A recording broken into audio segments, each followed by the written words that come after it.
राष्ट्रीय किसान मजदूर महासंघ के सदस्य और प्रदेश अध्यक्ष राहुल राज के नेतृत्व में जिले भर से एकत्रित हुए किसानों ने कलेक्ट्रेट पहुंचकर कलेक्ट्रेट में उमाशंकर भार्गव के माध्यम से मुख्यमंत्री के नाम ज्ञापन सौंपा, जिसमें उन्होंने हाल ही में विदिशा जिले के विभिन्न ग्रामीण अंचलों में ओलावृष्टि और बारिश की वजह से खराब हुई फसलों का मुआवजा मांगा।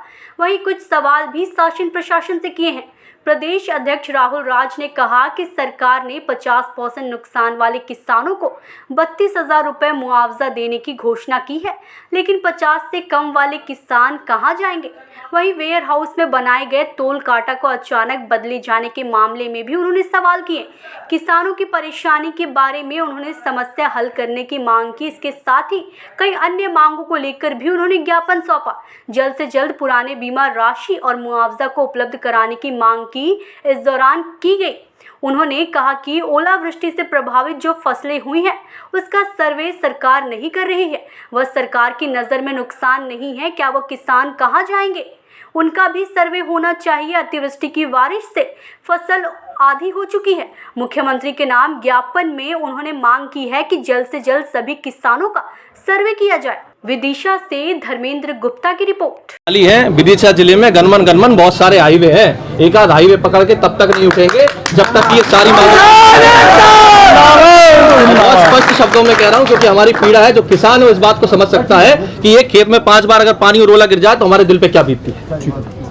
क्या मांगों को लेकर भाई साहब आवाज मत देना, करना है। देखिए, राष्ट्रीय किसान मजदूर महासंघ के बैनर तले हम लोग आज यहाँ कलेक्ट्रेट में इकट्ठे हुए हैं।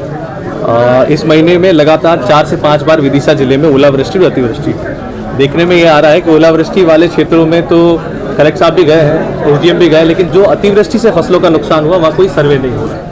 वो सारे किसान आज हमारे साथ हैं, अपनी पीड़ा को लेके आए हैं। क्योंकि अगर मान लो ओला नहीं गिरता तो अतिवृष्टि का सर्वे कराते ना, नहीं कराते। और अगर प्रशासन के पास अमला नहीं है तो बहुत सारे बेरोजगार नौजवान लट खा रहे हैं भोपाल में, उनको पटवारी बना दो। दूसरा ये देखने में आ रहा है कि सीएम साहब ने परसों ये कहा कि 32,000 रुपये हेक्टेयर 50% से ज़्यादा के नुकसान वाले किसान को देंगे। तो भैया जो 50 से कम नुकसान वाला है उसको क्या मिलने वाला ये भी बता दो। फिर वो कह रहे हैं कि जिनके फसल में पीड़ित किसान है उससे हम ब्याज नहीं लेंगे, उससे हम ऋण नहीं लेंगे। 31 मार्च हमारी डेडलाइन आने वाली है। अब तुम्हारी नज़र में कौन पीड़ित है कौन नहीं है ये भी हमें बता दो, ये जानने हम कलेक्टर साहब से आए। दूसरा, ओला पट्टी पकड़ के चलता है, जरूरी नहीं है कि पूरे हल्का में एक साथ ओला गिर जाए, इसलिए खेत को ही इकाई मान के सर्वे करा जाए। इस मांग को लेकर कलेक्टर साहब के पास आए हैं। जो सवाल हमारे हैं हम बाल लेके आए। ये देखो, ये अतिवृष्टि में आड़ी हो गई फसलों के नुकसान, क्या ये नुकसान नहीं है? अतिवृष्टि में ये लोग कहते हैं कि गेहूं की फसल आड़ी हो जाएगी तो क्रॉप कटिंग सर्वे में देखेंगे।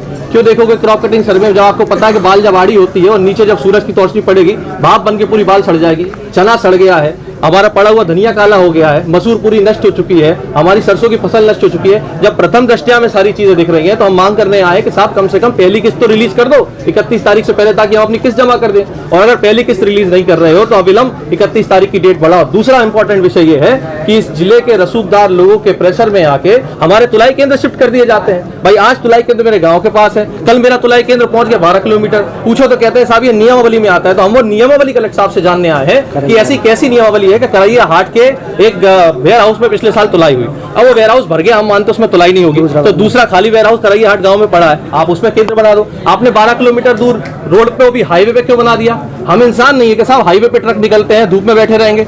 दूसरा आसट का मामला है, बासोदा तहसील का है ना, वहां पे भी यही किया है। जब हमारे गांवों में वेयर हाउस बन रहे हैं, किसानों के लोग, किसानों के बच्चे अपना सरकार की योजना का लाभ ले रहे हैं, तो फिर रसूखदार लोगों के यही वेयर हाउस का केंद्र बनाया जाएगा। ये कौन सा नियमावली है? वो नियमावली हम कलेक्टर साहब से आज समझने आए हैं और इस सारे सवाल के जवाब लेके जाएंगे।